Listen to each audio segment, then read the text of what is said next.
This is the Lone Crater YouTube. We hope this video helps. You already have GMB access, so start by grabbing the place ID and the direct review link. This is the piece that opens Reviewer Flow. Next, pick a clear CTA like Write a Review and one short prompt to guide reviews.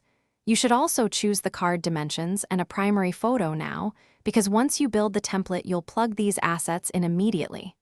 Once done, validate the link works in an incognito window so you don't hit permission roadblocks. Now you construct the card. Add the photo, a short headline, your prompt, and the CTA button wired to the direct review URL. Make sure the button opens in a new tab and preserves the place ID parameter. This prevents landing page conflicts. Once wired, test on mobile because most reviewers use phones, and adjust spacing and touch targets. Also include a star rating shortcut if you want one-tap ratings, and add simple structured data so search engines can parse the card.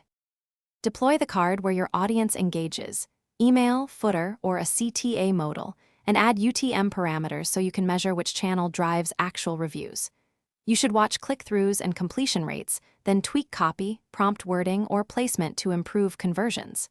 If reviewers report errors, first regenerate the place ID and direct link, clear any CDN caches, and retest in an incognito browser. If that doesn't work, confirm GMB access and account role. Lacking permissions is the usual blocker. Thanks for watching. Consider subscribing if we helped you.